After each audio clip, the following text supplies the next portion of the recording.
Gold, trusted gold buyers. మీరు తాకట్టు పెట్టిన బంగారాన్ని విడిపించి ఈ రోజు ఉన్న మార్కెట్ ధరకు కొనబడను.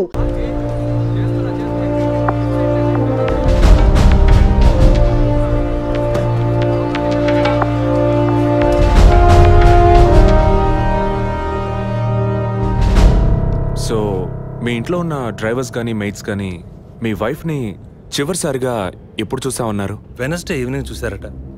డ్రైవర్ డ్యూటీ అయ్యాక ఇంటికి వెళ్ళేటప్పుడు రేపొద్దున ఎన్నింటి రావాలమని నా వైఫ్ని అడిగాడట. ఎప్పట్లా వస్తే చాలని తను చెప్పిందట. ఆ తర్వాత ఎవరూ తనను చూసినట్లేదు. ఆ రోజు మీరు ఎక్కడున్నారు సార్? హైదరాబాద్లో ఓ టీవీ ఛానల్ మీటింగ్ అని వెళ్ళాను. లాస్ట్ ఫోన్ మీ వైఫ్కి ఎప్పుడు చేశారు? Next day morning. Phone switch ఆఫ్లో ఉంది. మోస్ట్లీ తన ఫోన్ స్విచ్ ఆఫ్లోనే ఉంటుంది. అందుకే నేను పెద్దగా పట్టించుకోలేదు. ఎప్పుడు మీకు డౌట్ వచ్చింది? ఆ రోజు నైట్ వరకు నాకు రాలేదు. దీన్ని ఇష్యూ చేయటం ఏం బాగుంటుందని ఎవరికి చెప్పలేదు. ఆ తర్వాతే నేను కమిషనర్ దగ్గరికి వెళ్ళి కంప్లైంట్ చేశాను.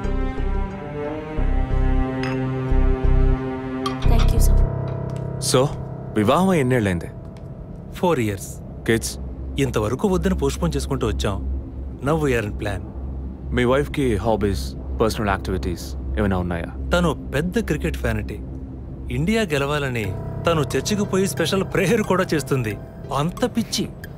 ఓ, మీ వైఫ్కి దేవుడు అంటే అంత నమ్మకమా? యా, సండే మిస్ అవ్వకుండా చర్చికి పోయి వస్తుంది. కొన్ని సమయాల్లో లైఫ్లో కొన్ని ముఖ్యమైన నిర్ణయాలు కూడా చర్చి ఫాదర్ని అడిగి తీసుకుంటుంది. ఏ church? Villivakkam saint Thomas church. ఆ చర్చ్ ఫాదర్ జోసెఫ్ చనిపోయారని తెలుసా మీకు? యా, మా న్యూస్ డివిజన్ స్టాఫ్ ద్వారా I just got to know it. Thanks for your cooperation. Will get back to you shortly. Thank you. అంత స్ట్రాంగ్గా మీరు ఎలా చెప్పగలుగుతున్నారు విజయ్? జెసికాని పోయిన బుధవారమే ఇంట్లో వాళ్ళు చివరిసారిగా చూశారు sir. Saint Thomas church father Joseph murder గురువారం నాడు జరిగింది. అందులోనూ ఫాదర్ జోసెఫ్ చనిపోయింది పాపాలు ఒప్పుకోలు చోటు కావడం వల్ల ఆ రోజు ఉదయం ఆయన ఎవరికో పాప క్షమాపణ చేస్తుంటారు. అది జెసికానే ఎందుకు కాకూడదని నా అసంప్షన్. Good morning sir. రండి స్టీఫెన్, కూర్చోండి. Vijay. Yes sir. Father death case వీరే డీల్ చేస్తున్నారు. Hello sir. Hello. Vijay handle చేస్తున్న కేసులో కనిపించకుండా పోయిన అమ్మాయి ఫాదర్ మరణించిన టైంలో పాప క్షమాపణ కోసం వచ్చి అక్కడ ఉన్నందువల్ల ఈ హత్యకి ఆ అమ్మాయికి సంబంధం ఉండొచ్చేమో అని వీరు అనుమానం. ఉండొచ్చు సార్. మనం అలా అనుమానిస్తే ఫాదర్ చనిపోయిన సమయంలో బయటికి వెళ్ళిన వాచ్మెన్ దగ్గర నుంచి బెల్ కొట్టేవాడి వరకు అనుమానించాలి. It is simple. ఒక చర్చి ఫాదర్గా వారి సర్వీస్కి వంక పెట్టలేం. కానీ వారి పర్సనల్ లైఫ్ ఎంక్వైరీ చేసినప్పుడు వారికి ఒకసారి బైపాస్ సర్జరీ జరిగినా మరోసారి సర్జరీ చేయాల్సి వచ్చింది. ఆపరేషన్ ఖర్చులు, చేసిన అప్పులు, వీటన్నిటి వల్ల వారి నిర్ణయానికి వచ్చి ఉండొచ్చు. సూసైడ్ అంటానికి కావాల్సిన సిమ్టమ్స్ అన్నీ ఉన్నాయి. ఈ కేసు గురించి మీ ఒపీనియన్ ఏంటి? నాకు మాత్రం చర్చ్ ఫాదర్ మరణం సూసైడ్ కాదని ఎందుకో డౌట్ సార్. ఎలా చెప్పగలుగుతున్నారు? ఆయన పర్సనల్ లైఫ్లో ఎలాంటి వారైనా కావచ్చు, కానీ ఒక స్వచ్ఛమైన క్రిస్టియన్గా జీవించేవారట. అంత స్వచ్ఛమైన క్రిస్టియన్గా ఉన్నవారు తన రక్తాన్ని పవిత్రమైన చర్చ్లో చిందించాలని ఎప్పుడూ అనుకోరు. పోనీ ఒకవేళ సూసైడ్ చేసుకోవాలనుకున్నా అది వారి ఇంట్లో చేసుకుని ఉండేవారు. వారు ఆ పని చేయలేదు. ఫాదర్ కన్నా ఎక్కువగా బైబిల్ చదివినట్టున్నారు. దీనికి బైబిల్ చదవాల్సిన అవసరం లేదు. క్రైస్తవ మతతత్వాన్ని అర్థం చేసుకుంటే చాలు. జెసికా కేసుని, ఫాదర్ కేసుని ఒకే యాంగిల్లో పరిశీలిస్తేనే మనం ఒక నిర్ణయానికి రాగలుగుతాం సార్. మరి ఇంకేంటి సార్, దివ్య దృష్టి ఉన్నట్టు అన్ని వీరే చెప్తున్నారు. ఈ కేసు కూడా వీరికి అప్పగించండి. ఎస్ స్టీఫెన్, నేను అదే మంచిదనుకుంటున్నాను. దీన్ని విజయ్ హ్యాండిల్ చేస్తాడు. సార్. ఏంటి సార్? కేసుకు సంబంధించిన ఫైల్స్ అన్ని వీరికి అప్పచెప్పండి. విజయ్ సార్, ఫాదర్ కేసులో మీకు అసిస్ట్ చేయడానికి స్టేషన్ సబ్ ఇన్స్పెక్టర్ తిరుపతి అని ఒక ఆయన ఉన్నారు. ఆయన మీకు హెల్ప్గా ఉంటారు. కాకపోతే కాస్త ఎక్కువగా మాట్లాడతారు, చూసుకోండి. I will handle it sir. Thank you.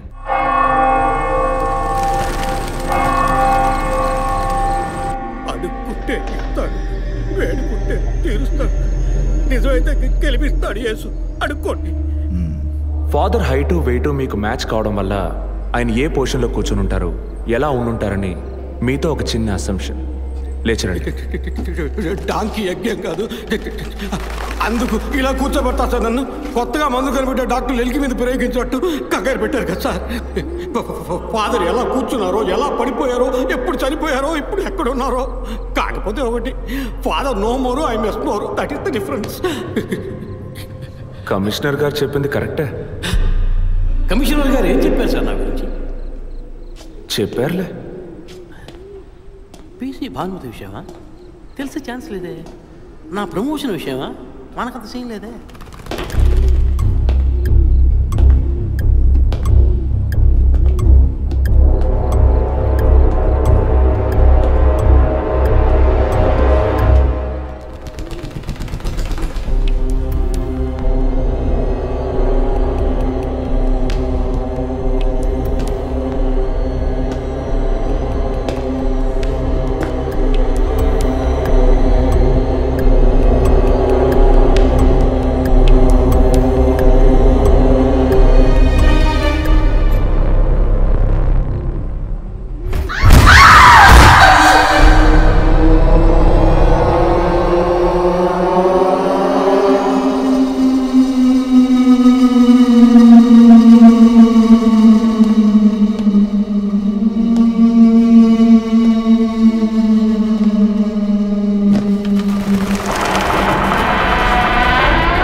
Anthony. నమస్కారం సార్. ఇక్కడ 8 ఏళ్ళుగా పనిచేస్తున్నాం సార్. ఫాదర్ రికమెండేషన్తోనే ఇక్కడ చేరారు. ఫాదర్ ఎప్పుడు ఎన్నింటికి చర్చ్కి వస్తారు? ఎప్పుడు 7 గంటలకు వచ్చేస్తారయ్యా. సండే అయితే 5 గంటలకు వచ్చేస్తారు. ఒకవేళ ధూప ప్రార్థన ఉన్నా 5 గంటలకు వచ్చేస్తారు. ఫాదర్ 6 గంటలకు చర్చిలో ఆ రోజు కాలం చేశారు. ఆ రోజు స్పెషల్గా ధూప ప్రార్థన ఏమైనా జరిగిందా? అసువంటిది ఏం లేదే. మరెందుకు ఫాదర్ అంత ఎర్లీగా వచ్చారు? ఫాదర్కి తెలిసిన ఎవరైనా విఐపీలు పాప ఒప్పుకోలకు వచ్చినప్పుడు ఒకరోజు ముందుగానే ఫోన్ చేసి వచ్చేస్తారయ్యా. ఆ రోజు ఎవరైనా వచ్చారా? ఆ రోజున బిడ్డకు ఒళ్ళు బాగోలేదని ఇంటికి వెళ్ళిపోయినయ్యా. కానీ వెళ్ళేటప్పుడు తలుపు ముయ్యొద్దు, తెరిచే ఉంచు అన్నారు. గేట్ తెరిచి ఉంచిన విషయాన్ని ఇంతకు ముందు వచ్చిన పోలీసులు కానీ లేక వీరు కానీ మిమ్మల్ని అడిగారా? లేదయ్యా, ఈ అడగలేదయ్యా. ఏమయ్యా అడిగితేనే చెప్తావా, అడగకపోతే చెప్పవా? I'm exit. ఫాదర్ చనిపోయాక మొట్టమొదటిసారి బాడీని చూసింది ఎవరని చెప్పారు? గీత అనే ఒక అమ్మాయి సార్. ఆ అమ్మాయి ఎక్కడ పనిచేస్తోంది? The wheels on the bus go round and round, round and round, round and round. The wheels on the bus go round and round, all the way to Chennai City. Geetha, police department నుంచి నీకోసం ఇద్దరు వచ్చారు. కారిడార్లో wait చేస్తున్నారే. సరే వస్తానని చెప్పు.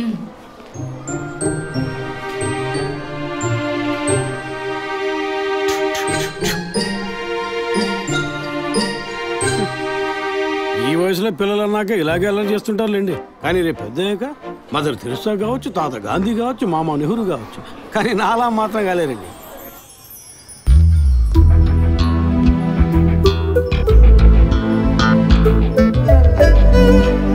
అది వస్తుంది తనే గీత. పేరు వరకే, నోరు తెరిస్తే రాత్రి మార్చేస్తా సార్. ఎందుకు నన్ను రమ్మన్నారు? మీరేనా గీత? అవును నేనే. ఏం కావాలి? I'm assistant commissioner Vijay Prakash. Me ID card ఇవ్వండి. ఈ మధ్యగా ఎలక్షన్లు పూర్తయి అంతలోనే మధ్యంతర ఎన్నికలా సార్? ఓటర్ ఐడి అడుగుతున్నారు, ఇవ్వండి. I mean me voter ID కాదు, మీరు పోలీస్ అని గుర్తించే ఐడి కార్డ్ అడిగాను. ఏ ఐడి కార్డు ఉంటేనే మాట్లాడతారా? ఏ అడగకూడదా? ఏంటి బస్ పాస్ పారేసుకుని స్టూడెంట్ ఎదుర్కొంటున్నాడు? సరే విషయం ఏంటో చెప్పండి. ఫాదర్ కేసులో ఆయన బాడీని ఫస్ట్ టైం చూసింది మీరే. దాని గురించి మీతో కొంచెం మాట్లాడాలి. నేను ఎన్నిసార్లు చెప్పాలి, నాకు అర్థం కావట్లేదు. 2 రోజుల ముందే కదా వచ్చారు. నేనా? మీ డిపార్ట్మెంట్ నుంచే వీరు కూడా వచ్చారు. 2 గంటల సేపు నా ఇంటికి వచ్చి ఇంట్రోగేట్ చేశారు. పక్కింటి వాళ్ళకి సమాధానం చెప్పలేకపోయాను. ఇప్పుడు ఇలా వర్క్ చేసే ప్లేస్కి వచ్చి టార్చర్ పెడితే ఎలా చెప్పండి? అందరూ అన్నారు పోలీసులతో వద్దు అని. నేనే వినలేదు. డెడ్ బాడీని చూసిన వెంటనే వెళ్ళిపోవాల్సింది. ఆ పని మీరు చేస్తుంటే మీ ఇంటికి పోలీస్ కుక్కలు వచ్చేవి. ఏంటి బెదిరిస్తున్నారా? బెదిరించలా, మీకు సమాధానం చెప్పాను. ఇలా చూడండి, మీ డిపార్ట్మెంట్ నుంచి ఎంతమంది వచ్చినా, ఎన్ని తడవలు వచ్చినా ఏం అడుగుతారు మీరు? ఎందుకు చర్చికి వెళ్ళారు? ఎందుకు పొద్దున్నే వెళ్ళారు? ఫాదర్ డెడ్ బాడీని ఎప్పుడు చూశారు? మీరు చూసినప్పుడు ఆయన ప్రాణాలతో ఉన్నారా? అంతే కదా. దయచేసి వెళ్ళిపోండి ప్లీజ్. నేను ఇప్పుడు ఇక్కడికి ఎంక్వైరీ చేయడానికి వచ్చింది మీరు ఆయన బాడీని చూసినందుకు కాదు. మరి అదే ఒక మర్డర్ అయి ఉంటే డైరెక్ట్గా చూసుంటారుగా, అది అడగడానికి. నెక్స్ట్ టైం వచ్చినప్పుడన్నా మీరు నిజం చెప్పడానికి ప్రయత్నించండి. నెక్స్ట్ టైం కూడా వస్తామా?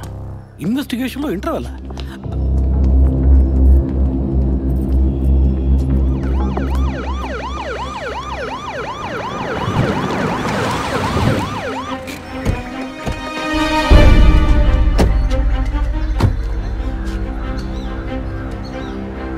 సార్ అదే గీత ఇల్లు. వెళ్ళి చూసిరండి. ఆ ముసలాన్ని మళ్ళీ చూడాలా?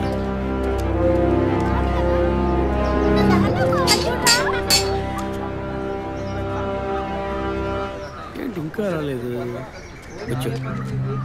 గీత గారు ఉన్నారా? తను పొద్దున్నే స్కూల్కి వెళ్ళిపోయిందే. ఇంతకుముందు చాలాసార్లు ఎంక్వైరీకి వచ్చి వెళ్ళారు కదా, మళ్ళీ దేనికి? ఏం లేదు, ఏసీ కొత్త రీ ఎంక్వైరీ చేయాలంటున్నారు. వస్తే విషయం చెప్పండి, సరేనా? సరే సార్. ముసలాడు చెప్పింది ఏసీ గిరిపించే ఉంటుంది. అయినా మళ్ళీ మనం చెప్పాలి కదా, ఏదో గాడిచ్చాక. సార్ పొద్దున్న స్కూల్కి వెళ్ళారట, ఇప్పుడేంటి సార్ మళ్ళీ మన స్కూల్కా? అక్కర్లేదు, స్టేషన్కి తనే వస్తుంది.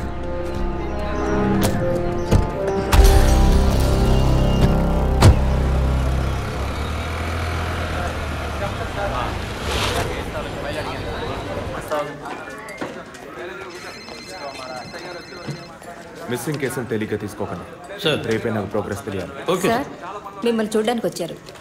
కూర్చోండి. వర్కింగ్ ప్లేస్కి రావద్దు అన్నాను కదా, మరి ఎందుకు సార్ మా ఇంటికి వచ్చారు? పోలీస్ స్టేషన్కి ఆడపిల్ల రావడం ఓకేనా? ఓకే అంటే చెప్పండి. ఎప్పుడు ఏ క్లారిఫికేషన్ కావాలన్నా పిలుస్తాను. ఇప్పుడు ఏ క్లారిఫికేషన్ చెప్పండి. ఈ చైన్ మీద. హలో, నేను క్రిస్టియన్ని కాదు. Alex sir. Yes sir. మీరు కొండకి ఎప్పుడు వెళ్తున్నారు? వచ్చే వారం సార్. నేనే మిమ్మల్ని లీవ్ అడగాలనుకున్నాను సార్. సరే ఓకే, పిలుస్తాను. Thank you sir. నేను కూడా వారం వారం చర్చ్కి వెళ్తాను. అంత మాత్రాన క్రిస్టియన్నా? It makes no difference. Jesus, Gandhi, షేక్ వారా వీళ్ళు ఇప్పుడు ఫ్యాషన్ సింబల్స్ అయ్యారు. ఇలా చూడండి, మొదట ఆ చైన్ నాది కాదు. నెల నెల చర్చ్కి వచ్చే ఫండ్స్ నుంచి స్కూల్కి ఇచ్చే డొనేషన్ ఫాదర్ ద్వారా నేనే తీసుకొస్తుంటాను. అందుకే ముందు రోజు ఈవినింగ్ ఫాదర్తో ఫోన్లో మాట్లాడి నెక్స్ట్ డే మార్నింగ్ 7:45కి నేను చర్చ్కి వెళ్ళాను. నేను లోపలికి పోయి ప్రేయర్ హాల్లో చూస్తే అక్కడ ఫాదర్ లేరు. సరే, నీ కన్ఫెషన్ హాల్లో పోయి చూస్తే అక్కడ ఫాదర్ చనిపోయి ఉన్నారు. ఆ తర్వాత ఎలా బయటకు వచ్చానో నాకు తెలీదు. స్కూటీ ఎక్కి బయలుదేరటమే నాకు గుర్తుంది. స్కూటీలో 7:45కి మీరు వెళ్ళానంటున్నారు. చర్చ్ ఎంట్రన్స్లోకి వెళ్ళాక గేట్ సగమే తెరిచుందా లేక పూర్తిగా తెరిచుందా? పూర్తిగానే తెరిచింది. బండిని చర్చ్కి లెఫ్ట్లో పార్క్ చేశారా, రైట్లో పార్క్ చేశారా? రైట్లోనే పార్క్ చేశాను. సైడ్ స్టాండ్ వేశారా, సెంటర్ స్టాండ్ వేశారా? ఎందుకు? జస్ట్ ఆన్సర్ మీ. సైడ్ స్టాండే వేశాను. లాక్ చేశారా? చేశాను. అప్పుడు మీ ముఖాన్ని తప్పకుండా అద్దంలో ఒక్కసారైనా చూసుకొని ఉంటారు. అద్దానికి కేసుకి లింక్ ఏంటబ్బా? ఆ సమయంలో చుట్టూ ఎవరైనా ఏదైనా మూవ్ అయినట్టు తెలిసిందా? లేదు. Any car, bike? లేదు. తప్పకుండా చూసుంటారు మీరు. ఒక్కసారి ఆలోచించి చూడండి. బికాస్ ఫాదర్ చనిపోయిన టైము, మీరు చర్చిలో ఉన్న టైము మోరాలస్ ది సేమ్. ఎంత డీప్ ఇన్వెస్టిగేషన్ అవసరమా?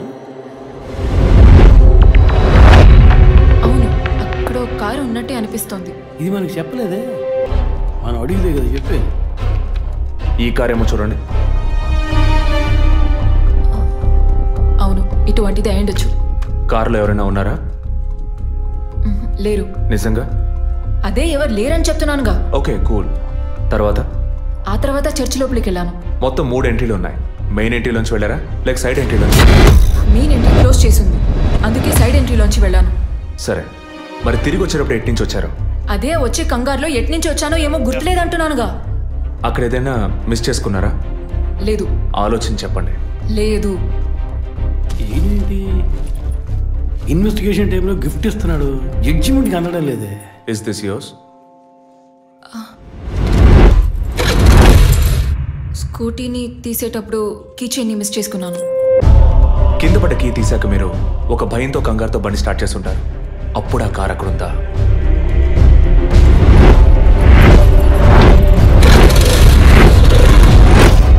అప్పుడు ఆ కార్ అక్కడ లేదు. That's it.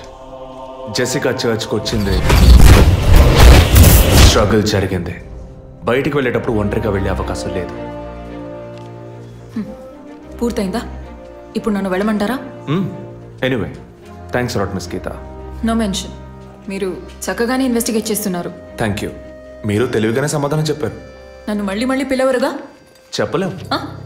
మీరు పూర్తిగా నిజం చెప్పలేదు కదా, అందుకని పిలవచ్చు. ఎందుకు? అచ్చం చూసానా? కాదు, ఆ హత్య మీరే చేసి ఉండొచ్చుగా. ఇలా తేపా మీరు పిలిస్తే నేను రావాల్సిన అవసరం లేదు. Too much. This is the last.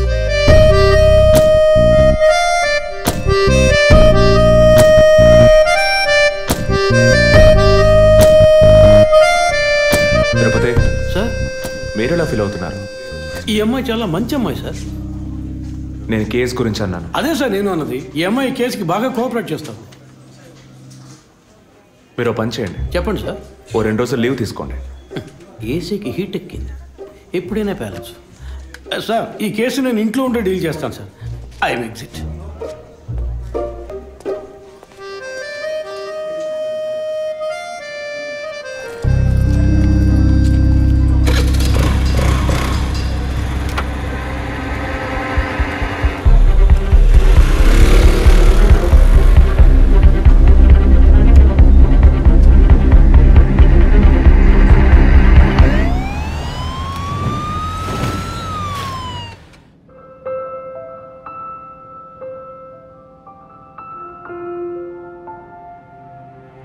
Yes, she has conceived.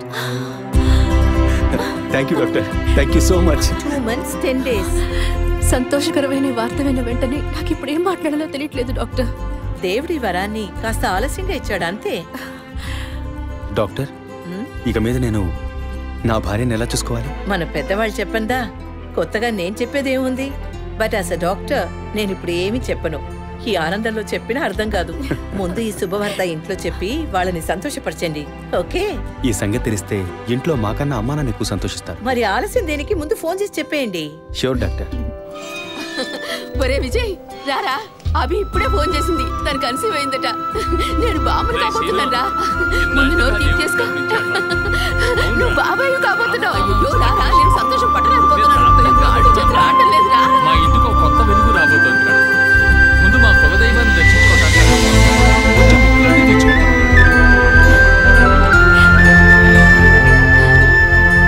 Vijay Vijay police officer దగ్గరే సస్పెన్సా?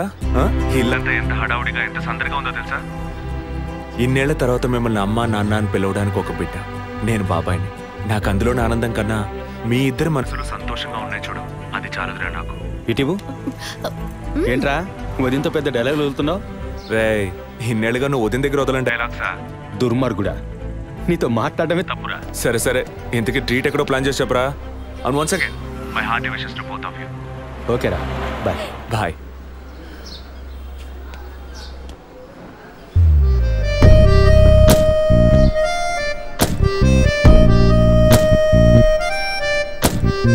ఇల్లు మారితే తెలీదా?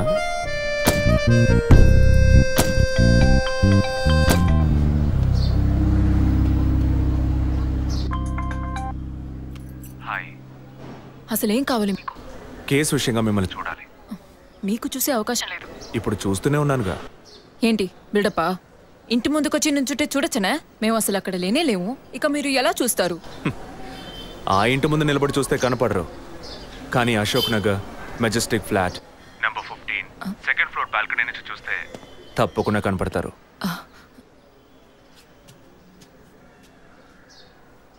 హాయ్, ఇక మీద మీరు ఇంట్లో ఉన్నారా బయటికి వెళ్ళారా అని ఫోన్ చేసి తెలుసుకోవాల్సినంత అవసరం లేదు.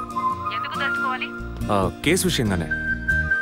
హత్య చేసుంటాననే కాదు, హత్య చేయడానికి స్కెచ్ వేసి ఇచ్చినందుకు.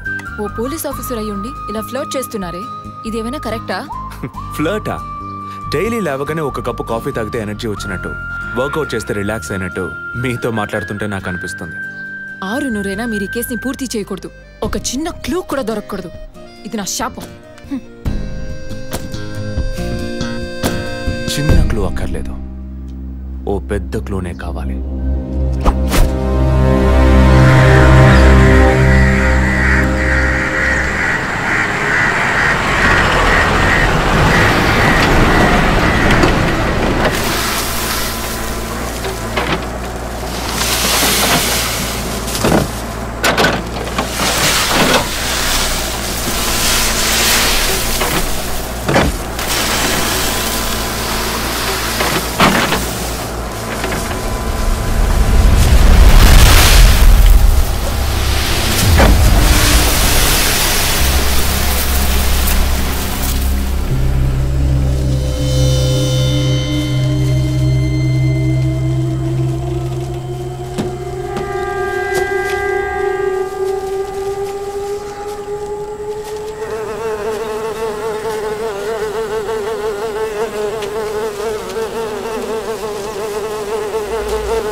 బాడీ జెసికాదే అని కన్ఫర్మ్ చేశారా సార్? ఇప్పుడు ఫారెన్సిక్ రిపోర్ట్లో ఎక్స్టర్నల్ మార్క్స్ చూసి ఆమె జెసికా అని కన్ఫర్మ్ చేశారు. పోస్ట్ మార్టం ఇక్కడే జరుగుతుందిగా? Yes sir. బాడీ బాగా డీకంపోజ్ అయినందువల్ల సీన్ ఆఫ్ క్రైమ్లోనే పోస్ట్ మార్టం చేయమని కమిషనర్ ఆర్డర్ సార్.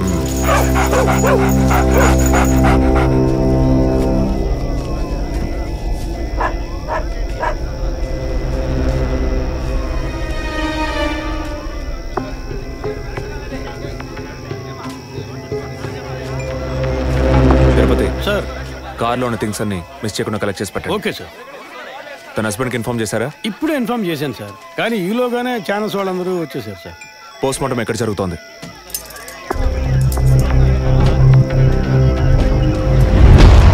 సార్, ఖచ్చితంగా ఎవరు నరికి ముక్కలు చేసి ఉంటారు సార్. బాడీ పూర్తిగా కుళ్ళిపోయినందువల్ల ఇక్కడున్న కాకులు, గద్దలు, కుక్కలు పీకుంటాయి సార్. సార్ ఇంకో 10 minutes ఇంటర్న్స్ అన్ని కంప్లీట్ అవుతాయి. ఆ తర్వాత మీకు ఫుల్ డీటెయిల్స్ తెలుస్తాయి sir. Okay, I'll be around. Okay sir.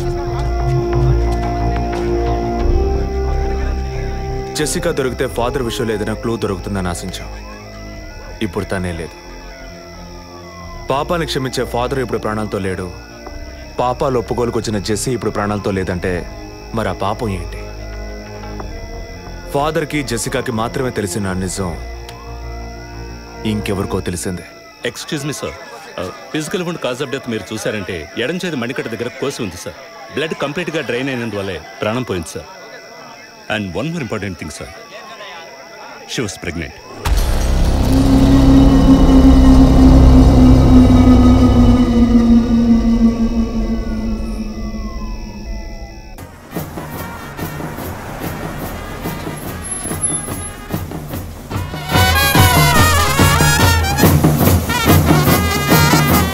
Time ఎంతైందో చూడు. చెప్పానన్నా సార్, మినిస్టర్ లైన్లో ఉన్నారు.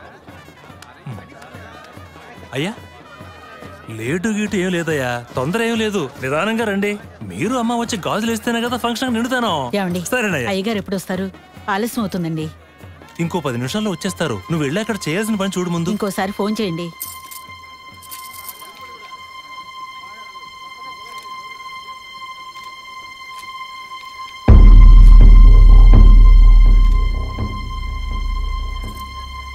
సంతోషంగా ఉండాల్సిన వేళ మొహం అలా పెట్టుకున్నావంటే తట్టుకోలేకపోతున్నానమ్మా. ఇప్పుడు ఏమైందని? తప్పు కదమ్మా. నువ్వేమన్నా కావాలని చేసావా? అట్టా కళ్ళు తుడుచుకోకుండా కాస్త నవ్వుతూ కూర్చో.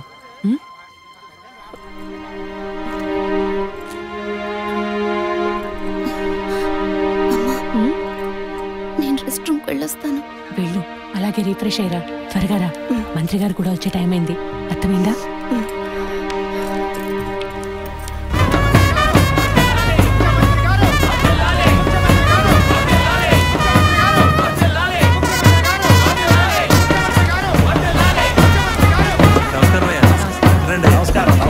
చాలా సంతోషం అయ్యా. ఇప్పుడు సంతోషంగా ఉందా? మీ ఆశీర్వాదం అయ్యా. మనవళ్ళేడు మనవళ్ళేడు అని అవునయ్యా. ఇప్పుడు వంశానికి వారసుడు వచ్చాడు, నీ రాజకీయాలకి వారసుడు వచ్చాడు. నమస్కారం సార్. ఎలాగున్నావయ్యా? మీ దయలు బాగున్నాను సార్. దొరా ఇలా రా. చెప్పండి అయ్యా. ఏవయ్యా, ఫంక్షన్ మొదలవుతుందా లేక పూర్తయిపోయిందా? అయ్యా ఇప్పుడు మొదలెట్టబోతున్నాం. మరి నీ కోళ్ళేదయ్యా? చెప్పండి నాన్న. రే పద్మ ఎక్కడరా? బాత్రూమ్కి వెళ్తానంది. వెళ్ళి చూడరా. అలాగేనన్నా. ఇప్పుడే వస్తానే.